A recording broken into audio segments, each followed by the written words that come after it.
Your town? Your town is at the end of the estuary. Fishing trade, long gone.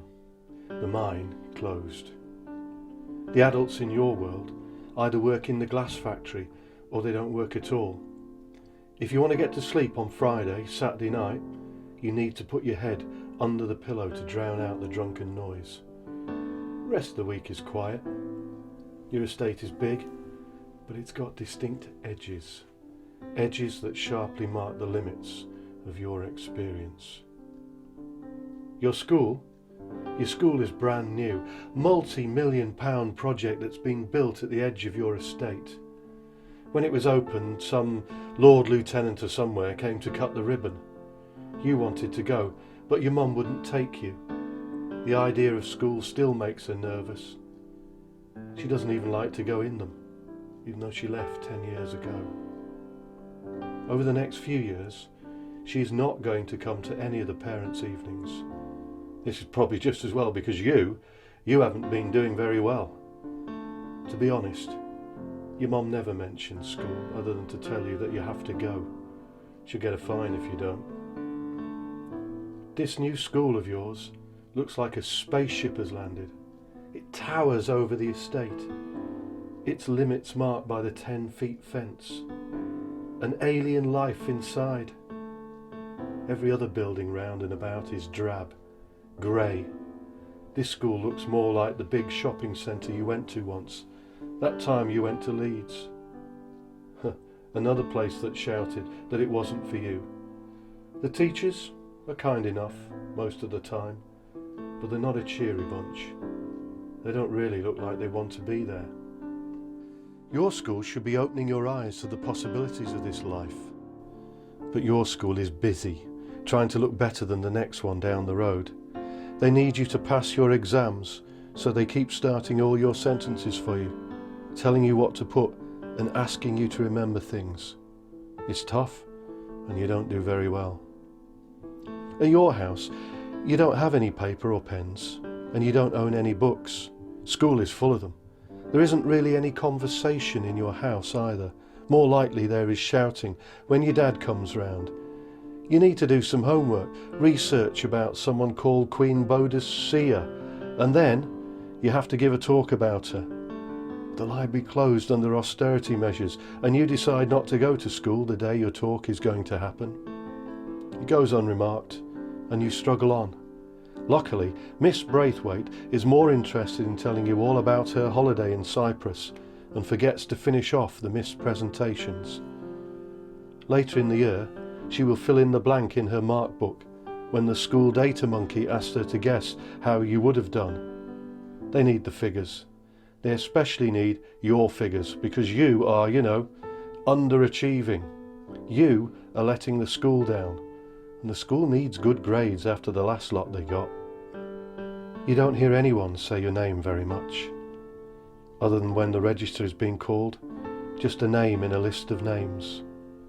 4 of the teachers seem to know your name and 2 of them use it.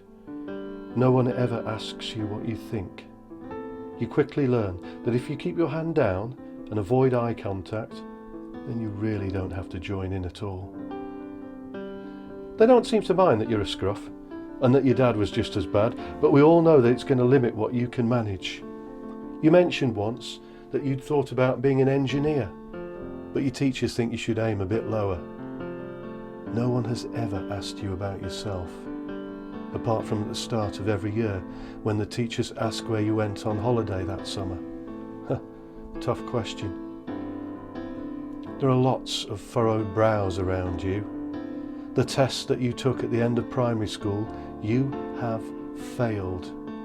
Most of the kids you know failed as well. Still, not a great start to big school.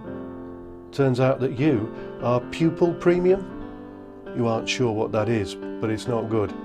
You spend quite a lot of the day finding out that you can't do the things that the teachers want you to do, and they're better at telling you what is wrong with you than they are fixing it. The stuff they want you to do is so boring, irrelevant to your life, that you start losing the will to please them. You just can't remember the names of the kings and queens in order, just like all those teachers that can't remember your name.